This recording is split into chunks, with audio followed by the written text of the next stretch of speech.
Munkumba se mwana yemanda verela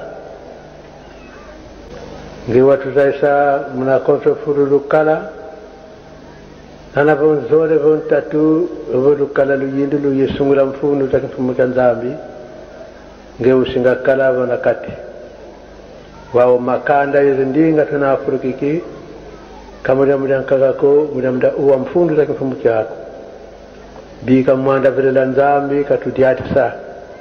Au nom du Père, du Fils et du Saint-Esprit,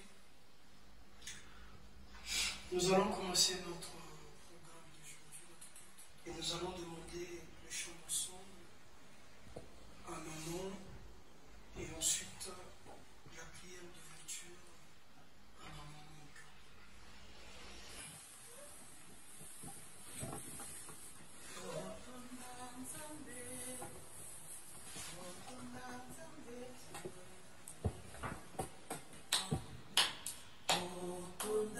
Nzambe, sanjola Nzambe, alleluia. Alinga biso, atinda mobi kisi ose.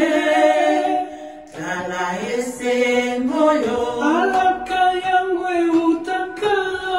Ea bondi saka, elingi komonana. Totonda Nzambe, sanjola Nzambe, alleluia. Alinga biso, atinda mobi kisi ose. Kala ese ngoyo, alaka yangwe utakala. Ea bondi saka, elingi komonana. Tala nanu, bakoko na biso. Nani aye baka tokokoma boye. Tala nanu esika touti. Bandimi ko batera mi beko. Alleluia. Beko. Sanzola polo. Beko. Sale sembe si ebelemi. Alleluia. Alleluia.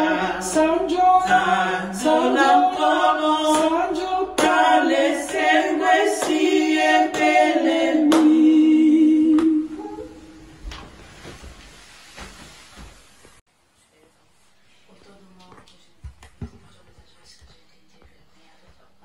Não somos dignos perante a tua graça. Pai, milhares e milhares de teus filhos gostaram de chegar neste mundo, mas não conseguiram, papá. Nós que estamos aqui, não é porque somos dignos, mas sim pela sua vontade, Pai. O Senhor tem nos dado os chances, papá, de rever os nossos comportamentos, rever as nossas ações. Pai, nós não estamos dignos, papá. Continuamos no mal, continuamos na maldade, papá. Pedimos perdão, simplesmente pedimos perdão. Não nos deixes cair no mal, não nos deixes cair no peço perdão. Peço muito bem que temos o nosso culto em suas mãos, Pai, do princípio até o final. O nosso papá que vai pregar essa sua papá, que esteja com ele, Pai, e nós que vamos ouvir, Pai, para que a gente possa obedecer. Pai, nos damos tudo em suas mãos, papá, que você possa ser feito assim, Pai,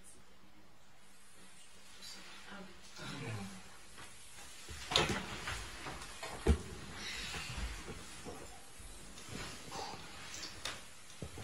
Au nom du Père, du Fils et du Saint-Esprit, nous allons lire dans le livre de Psaume, le Psaume chapitre 27, verset 2 jusqu'à 3. Ensuite, nous allons passer au livre de Deutéronome chapitre 5, verset 1 à 21. Et ensuite, Actes des Apôtres chapitre 12, verset 1 à 11. Le livre de Thessaloniciens chapitre 5, le verset 11. Et pour terminer, ça sera dans le livre d'Hébreux, chapitre 3, verset 12 jusqu'à 13. Comme je vous ai dit, on va faire plus de lecture. Au nom du Père, du Fils et du Saint-Esprit. Quand les méchants, mes adversaires et mes ennemis se sont approchés de moi pour dévorer ma chair, ils ont bronché et sont tombés. quand une armée camperait contre moi, mon cœur ne craindrait pas. Si la guerre s'élève contre moi, en ceci j'aurai confiance.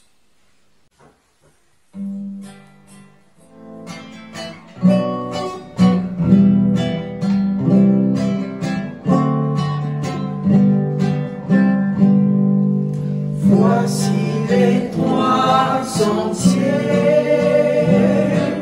qui conduisent vers l'Éternel. Voilà la vraie lumière qui te conduira. Voilà la vraie lumière qui te conduira.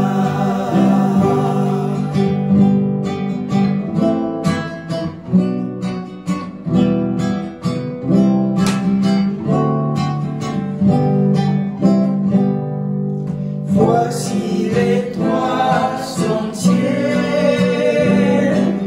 qui conduisent vers l'Éternel. Voilà la vraie lumière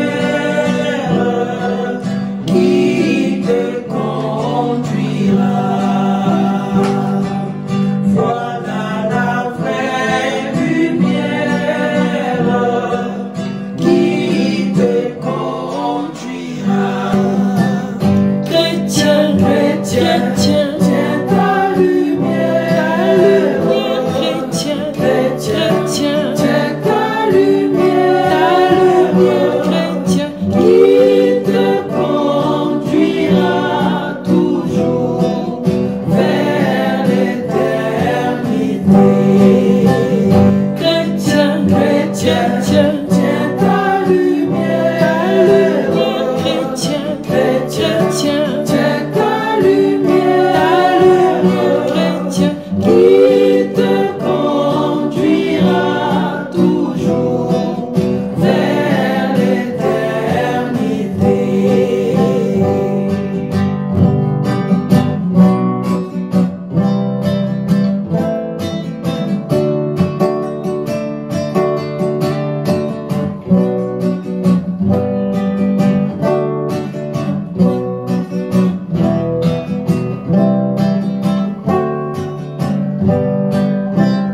Chrétien, chrétien, tiens ta lumière.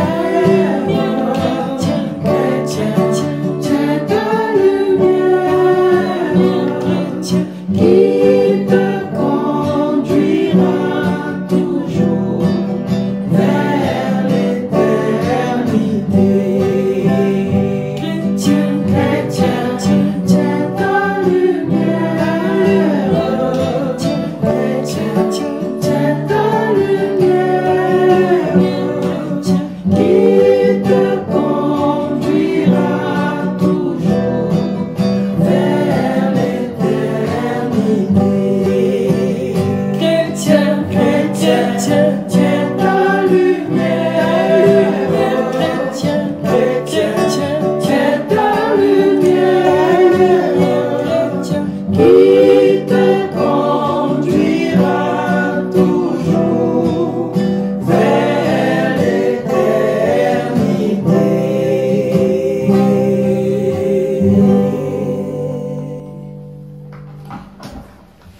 Le livre de Deutéronome, chapitre 5, versets 1 à 21. Moïse convoqua tout Israël et leur dit: écoute, Israël, les lois et les ordonnances que je vous fais entendre aujourd'hui. Apprenez-les et mettez-les soigneusement en pratique. L'Éternel, notre Dieu, a traité avec nous une alliance par Horeb. Ce n'est point avec nos pères que l'Éternel a traité cette alliance, c'est avec nous qui sommes ici aujourd'hui. Tous vivons. L'Éternel vous parla face à face sur la montagne du milieu du feu. Je me tins alors entre l'Éternel et vous pour vous annoncer la parole de l'Éternel. Car vous aviez peur du feu et vous ne montâtes point sur la montagne. Il dit: je suis l'Éternel ton Dieu qui t'ai fait sortir du pays d'Égypte, de la maison de servitude. Tu image taillée de représentation quelconque des choses qui sont. Nous allons passer à la prière des malades et des personnes qui sont en difficulté et des auteurs du justice.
Santé, pour la stabilité, je prie pour que tu puisses aussi regarder ceux qui manquent à la maison, ceux qui vivent des situations difficiles, que ce soit des situations financières, que ce soit des problèmes familiaux, que ce soit des personnes qui sont en train de mourir en ce moment, je prie que tu puisses leur venir en aide, ceux qui sont aussi entre la vie et la mort, ceux qui sont en prison, pense à eux, aie pitié d'eux, et pense aussi à ceux qui ne t'ont pas encore rencontré et ceux qui te cherchent, ceux qui espèrent en toi malgré les difficultés, s'il te plaît, sois avec eux, et ceux qui refusent encore de croire en toi, je prie que tu puisses vraiment toucher leur cœur et que tu puisses leur parler. Merci pour tout ce que tu feras encore à l'avenir et pour ce que tu as déjà fait. Ainsi j'ai prié au nom du Père, du Fils et du Saint-Esprit.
Saint-Esprit, nous allons procéder à la lecture du chapitre d'aujourd'hui. Et nous allons ouvrir le livre de 1 Thessaloniciens, chapitre 5, juste le verset 11.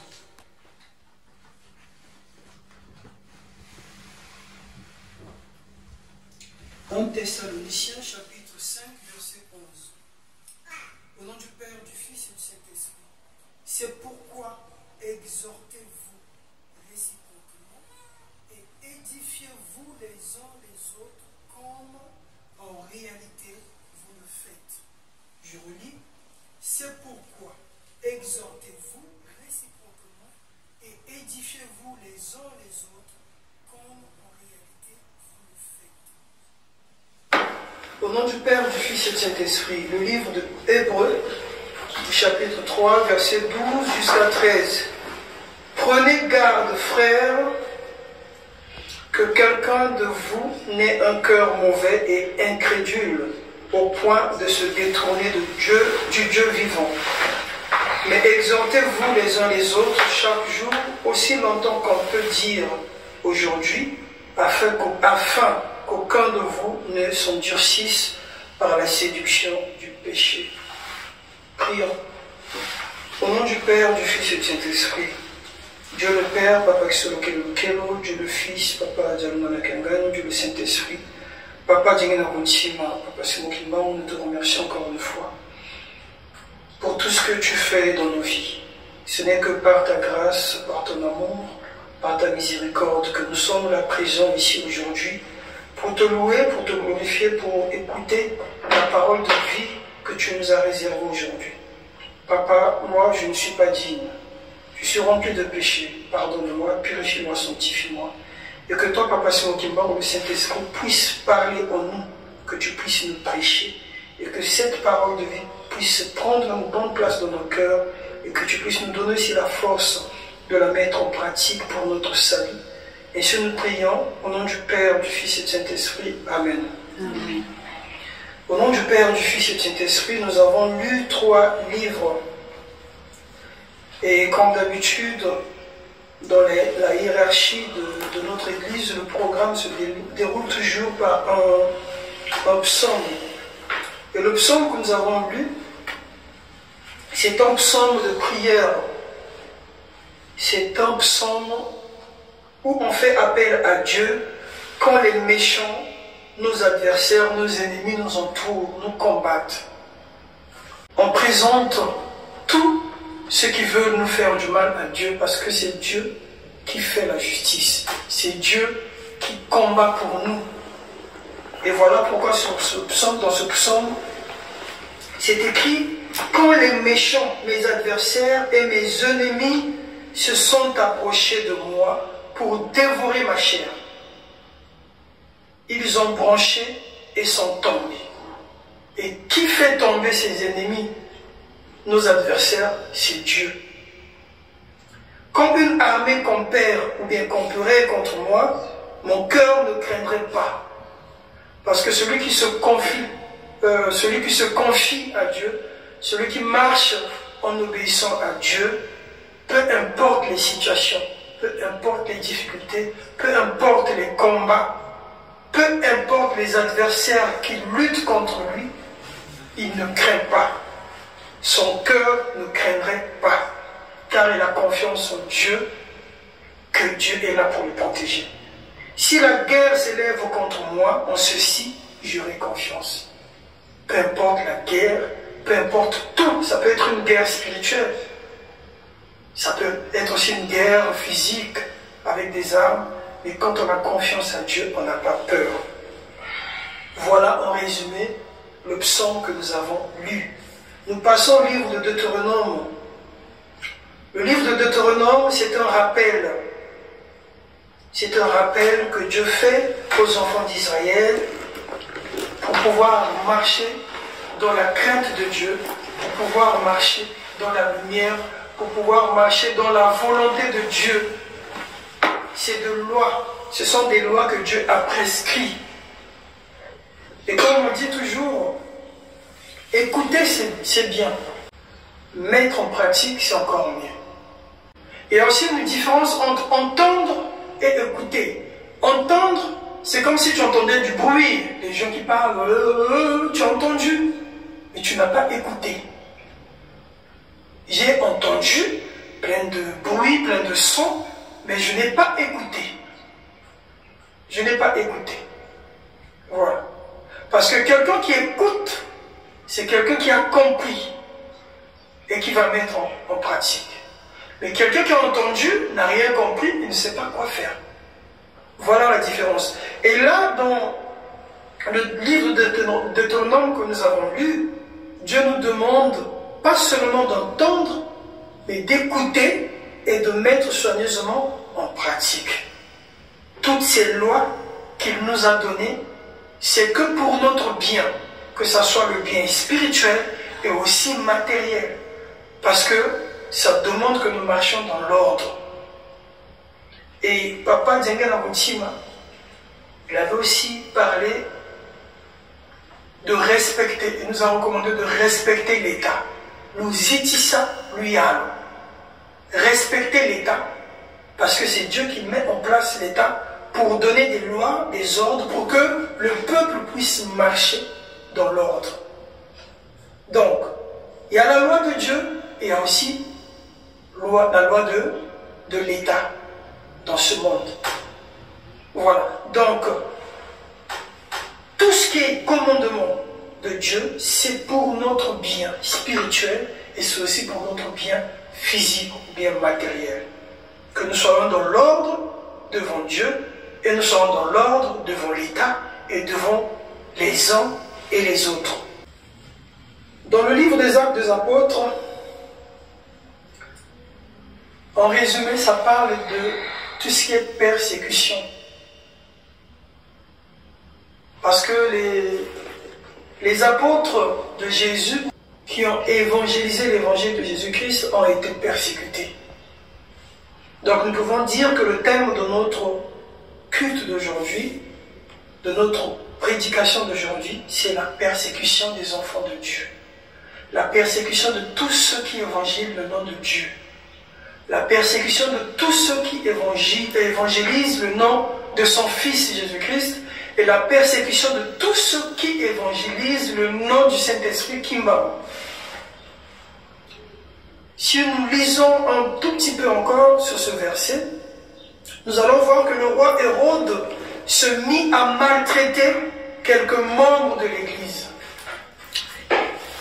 Le roi Hérode s'est mis à maltraiter quelques membres de l'Église. Il fit mourir par l'épée Jacques, frère de Jean. Voyant que cela était agréable aux Juifs, il fit encore arrêter Pierre, c'était pendant les jours des pains sans levain. Et si nous prenons un texte que j'ai souligné là, c'est un texte qui parle comment les apôtres de Jésus-Christ et comment les enfants de Dieu ont péri juste pour pouvoir annoncer la parole de Dieu. Eux, ils ont fait leur travail pour évangéliser les païens, pour qu'ils reviennent à Dieu. Moi et toi, maman, et toi, papa, qu'est-ce que nous faisons aujourd'hui pour évangéliser la parole de Dieu en obéissant à Dieu? On va lire un peu ce texte pour comprendre un peu ce qui est écrit.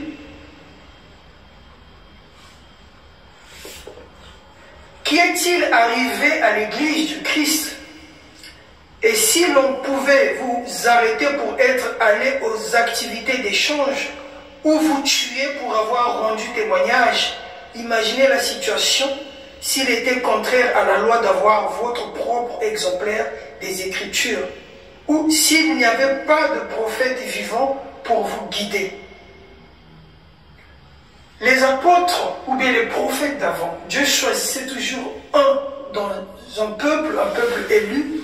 Il choisissait toujours un entre ces gens, entre ce peuple, pour passer son message, que le peuple puisse marcher dans l'obéissance de Dieu, dans l'ordre.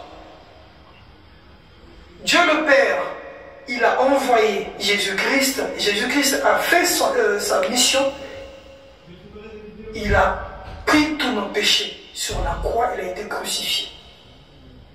Il est mort et ressuscité. Et avant sa mort, il nous a annoncé la venue du Saint-Esprit, Papa Simon Kimbangu, le consolateur. Il est venu, il nous a révélé les choses cachées. Papa Simon Kimbangu a été persécuté, il a vécu 30 ans de prison, 120 coups de fouet chaque jour. Et il y a eu d'autres choses qu'il a subies, la misère. Il a fait sa mission. Et Papa Simon Kimbangu, il nous a laissé les 3 papas. Papa Kisolokelu, le papa Diamangana Kangani, le papa Diamangana Kutsima et la famille sainte. Pour nous mettre dans le chemin et nous rappeler toujours qu'on doit avoir l'amour, le vrai amour inconditionnel, l'amour de Dieu, le respect des 10 commandements et aussi le travail.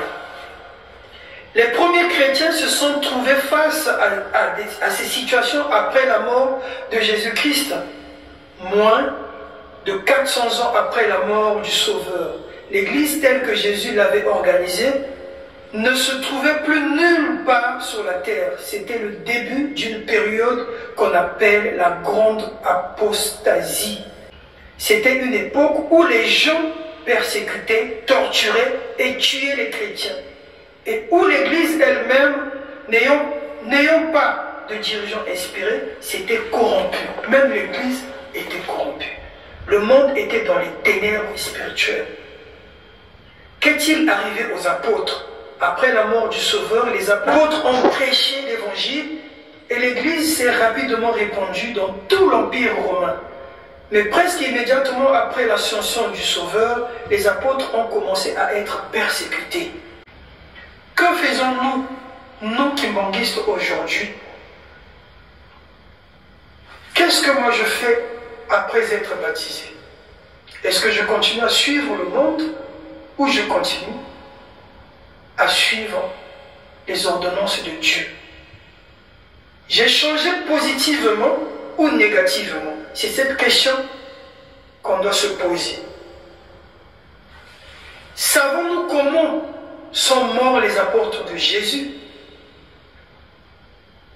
Nous allons lire comment les apôtres de Jésus sont morts, persécutés et morts. Pierre a évangélisé Rome. Il est mort crucifié la tête en bas à sa demande car il se sentait indigne de mourir comme Christ. Jacques, fils d'Alphée, était le chef de l'église de Jérusalem. Il a été jeté du promontoire sud-est du temple, haut de 30 mètres. Il a survécu et a été battu à mort avec des bâtons par ses ennemis. Juste parce qu'il a prêché et évangélisé la parole de Dieu, les enseignements de Jésus-Christ. Satan avait conduit Jésus sur ce même promontoire pour le tenter. Vous savez, quand Jésus, après avoir passé 40 jours, 40 nuits de sacrifice, avant de commencer sa mission, il a été tenté par Satan.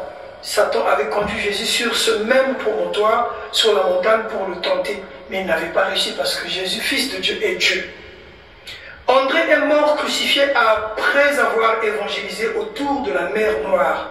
Les témoins racontent qu'André aurait déclaré en voyant la croix: « J'ai longtemps désiré et anticipé cette heure. » La croix a été consacrée par le corps du Christ pendu à la croix.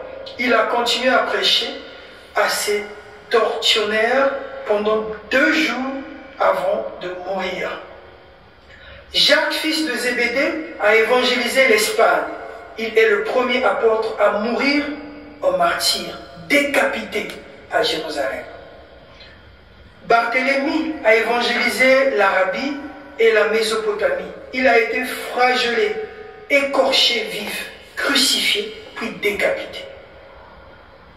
Thomas a évangélisé l'Inde et formé une première communauté chrétienne à laquelle appartenaient des personnes de la famille royale. Il est mort transpercé par une lance. Nous connaissons tous la lance comme elle est. Matthieu a évangélisé l'Éthiopie. Il est mort tué par l'épée. Jude Thaddée a évangélisé la Perse, la Mésopotamie et d'autres pays arabes. Il aurait subi le martyre en Perse.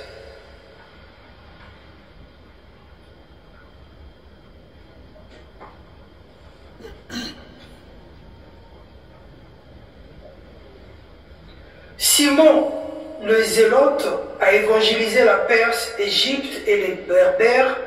Il a été découpé à la scie. Vous voyez? Découpé à la scie. Vivant. Quelle douleur, juste pour avoir évangélisé la parole de Dieu. Jean est le seul à être mort Jean est le seul à être mort de vieillesse, c'est-à-dire qu'il est le seul parmi ses disciples, ces hommes de Dieu, qui est arrivé jusqu'à la vieillesse. Mais malgré ça, il a été torturé. Il a pourtant connu le martyre par immersion dans un bain d'huile bouillante à Rome. Imaginez l'huile qu'on bouillit, l'huile chaude, et on te prend vivant, on te met dedans. Et Papa Simon Kimbangu a aussi été torturé de pareil, dans un tonneau d'huile de palme chaude, et on l'a mis dedans vivant. Mais malgré ça, il n'était pas mort. Condamné aux mines à Patmos, où il rédigea l'Apocalypse, il est mort de vieillesse dans l'actuelle Turquie. Tous ont répondu l'appel de Jésus d'aller partout dans le monde, prêcher la parole de Dieu, faire des païens des disciples. Vous serez haïs de tous à cause de mon nom, mais celui qui persévérera jusqu'à la fin sera sauvé. La persécution peut provenir d'ailleurs. La persécution aussi peut commencer aussi par ta propre famille. Ton père peut te persécuter, ta mère peut te persécuter, ton frère, ta soeur, ton fils et ta fille. Juste parce que tu as choisi de suivre le chemin de Dieu. Juste parce que tu as choisi de suivre le chemin de Papa Simon Kimbangu pour évangéliser son message partout dans le monde. Ton ami, ton collègue, ton voisin aussi peut te persécuter. Que faisons-nous de la parole de Dieu? Que faisons-nous de ce message? Que faisons-nous des enseignements de Papa Simon Kimbangu ou de nos trois papas? Le 6 juin, c'est une date, si nous lisons bien ici, dans le livre kimbanguiste, pour ceux qui ne l'ont pas, normalement, à Paris, il y a des gens qui ont ce livre, qui vendent aussi ce livre. C'est pas trop cher, c'est important d'avoir ce livre parce qu'il y a plein de choses qui sont très importantes que nous devions savoir. Alors, il y a eu une première vague de répression anti-kimbanguiste. Là, nous venons de parler des apôtres qui ont été persécutés, tués, vifs, torturés pour une bonne cause, l'évangile de Dieu. Et là, nous allons voir ce qui s'est passé, en résumé, dans ce livre, le 6 juin. L'envahissement de la cité sainte, Nkamba, Nouvelle-Jérusalem. Et c'est aussi une fête dédiée à nos musiciens, la Faki, la fanfare kimbanguiste.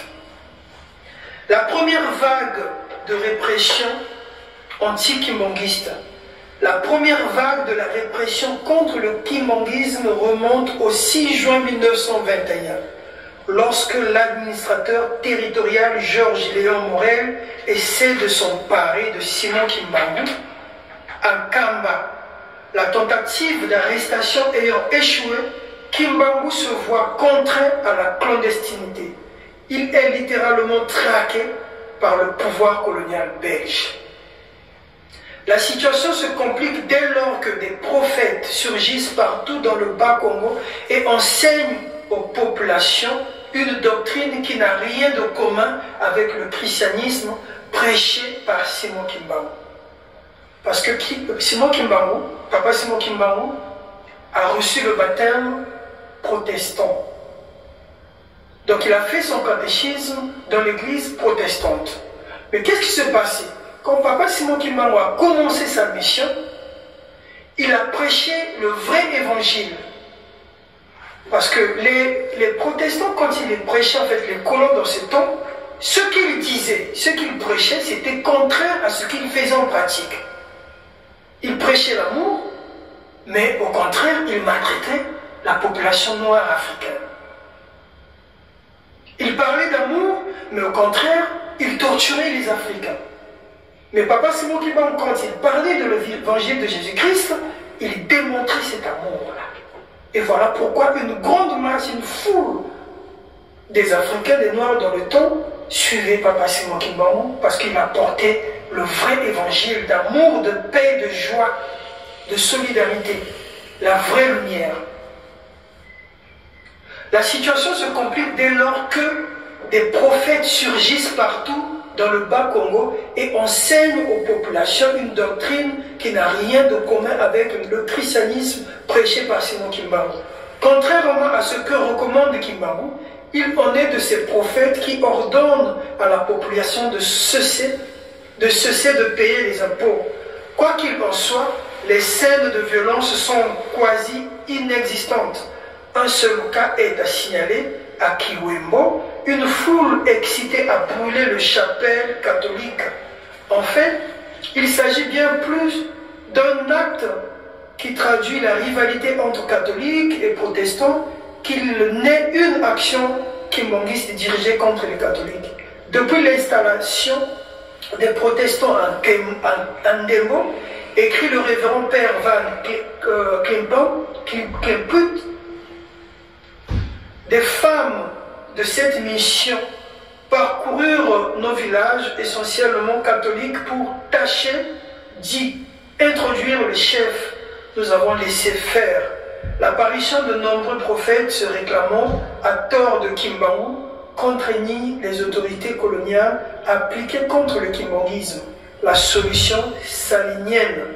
L'archipel de Goulad du Congo belge avait pour nom Loa, Umbundu, Lubumbashi, Oswe, Libenge, et nous en passons. Au lendemain même de l'arrestation manquée de Simon Kimbangu, les autorités ordonnèrent des promenades militaires dans les contrées atteintes par l'influence kimbanguiste. Ces promenades faisaient partie de la stratégie d'intimidation et de brimade mise en œuvre par les Belges pour enrayer le kimbanguisme par la méthode forte. Elle n'était ni plus ni moins que des razzias savamment organisées. Tôt, il s'était avéré que les promenades militaires ne viendraient pas à bout du kimbanguisme. Il fallait recourir à des méthodes plus systématiques, d'où les mesures d'occupation militaire qui furent prises contre plusieurs régions du Bas-Congo. C'était ainsi que le lundi 20 juin 1921, le commissaire de district du Bas-Congo plaça les chefferies situées à l'est et au nord du Luozi sous le régime d'occupation. Il y a encore plus de choses. Mais ce que nous pouvons retenir, c'est que Papa Simon Kimbangu, autour de lui, il y avait 37 000 familles déportées. Et ces 37 000 familles ont subi la torture. Pour une bonne cause, l'évangile du message divin de Jésus-Christ. Apporter la bonne nouvelle, faite des païens, des disciples. Et Papa Simon Kimbangu, tellement qu'il avait apporté la lumière qui a éclairé nos aïeux, nos frères, nos sœurs, nos papas kimbanguistes au temps colonial.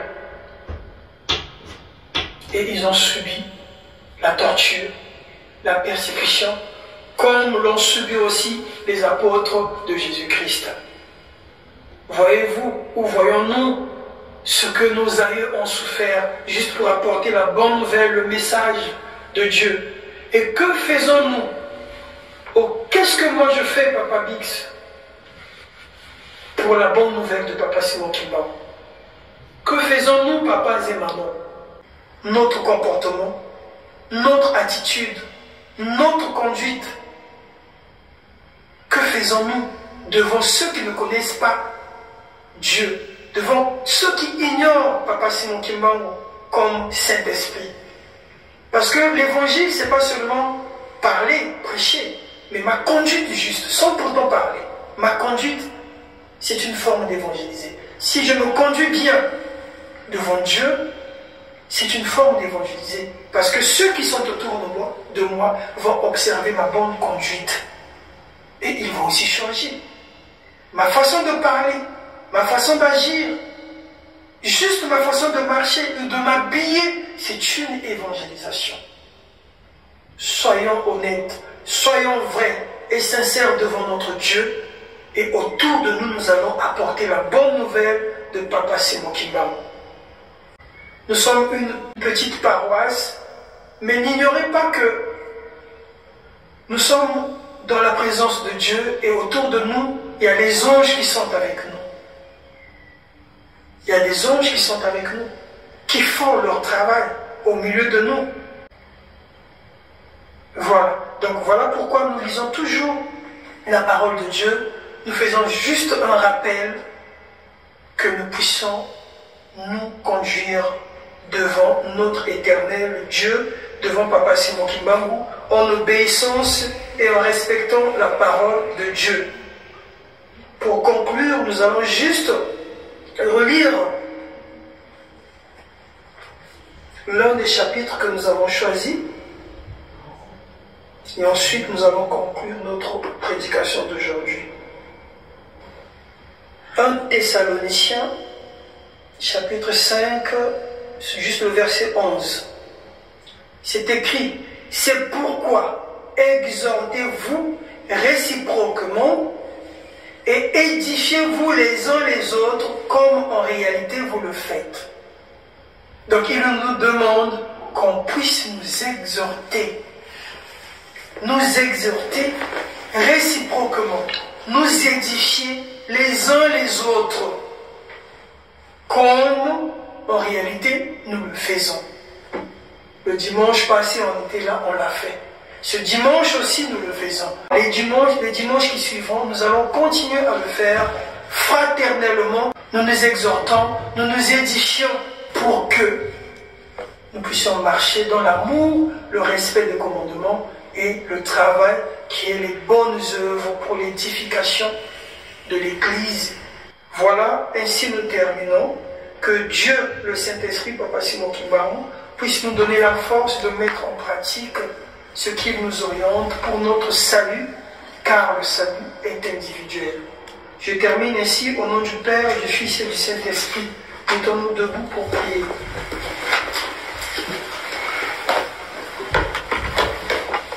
Prions. Au nom du Père, du Fils et du Saint-Esprit. Notre Père qui es aux cieux, que ton nom soit sanctifié, que ton règne vienne, que ta volonté soit faite sur la terre comme au ciel. Donne-nous aujourd'hui notre pain de ce jour. Pardonne-nous nos offenses comme nous pardonnons aussi à ceux qui nous ont offensés. Ne nous laisse pas entrer en tentation, mais délivre-nous du mal. Car c'est à toi qu'appartiennent dans tous les siècles le règne, la puissance et la gloire, au nom du Père, du Fils et du Saint-Esprit. Amen. Nous demandons le chant dansant.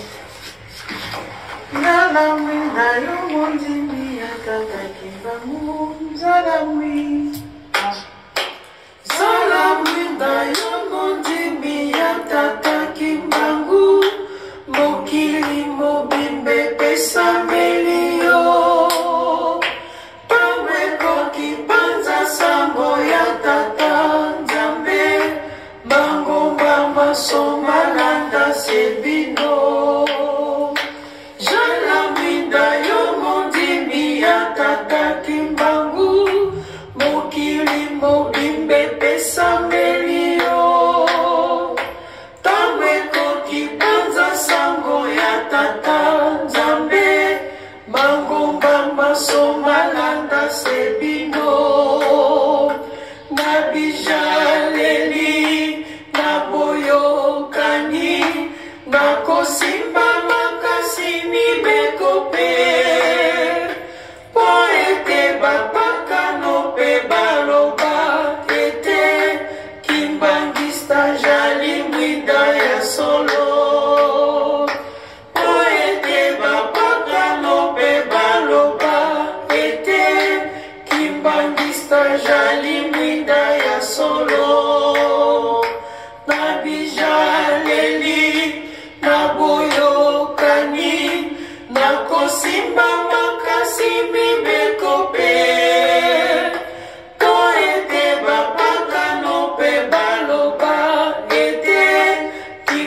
Kimbangista jalimwinda ya solo poete bapakano pe baloba ete Kimbangista jalimwinda ya solo.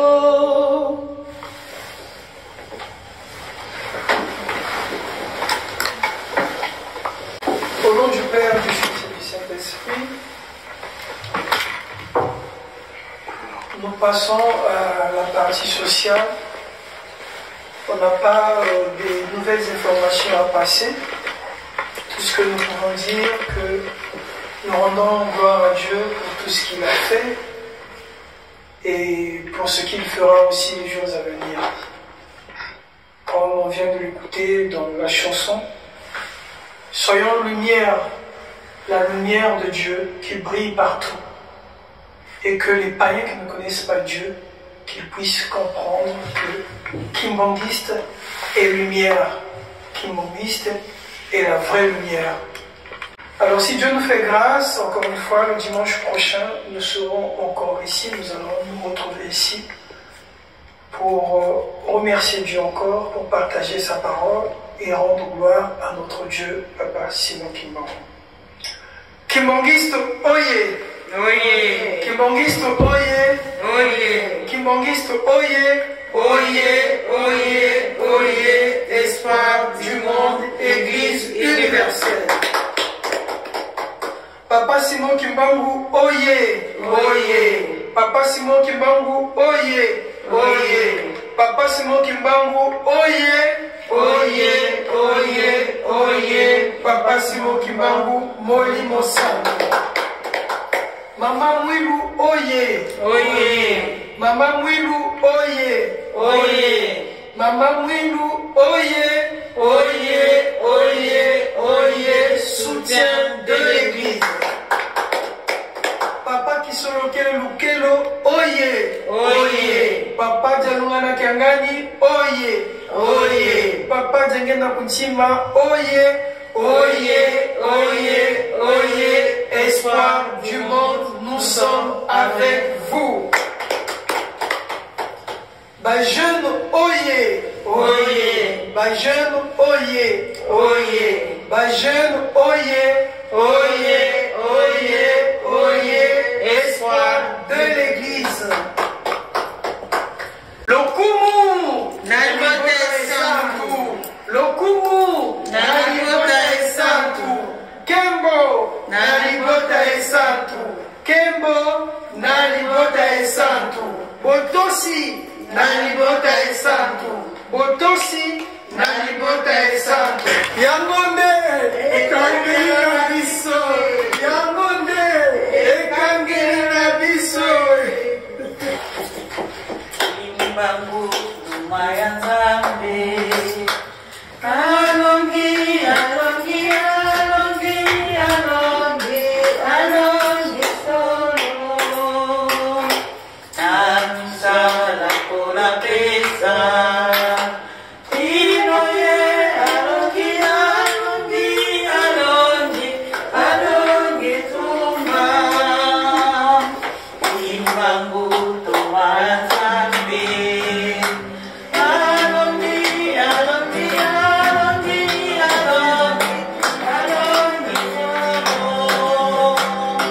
Namsala kola pesa. Inoye, alongi.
les œuvres de Mama Loboko.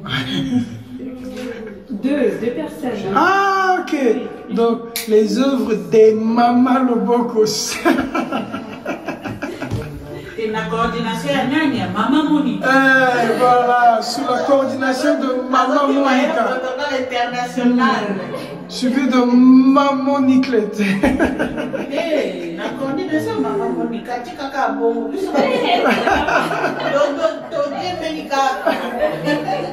Bon, une prière pour le repas après, voilà quoi. Bon appétit. Hein.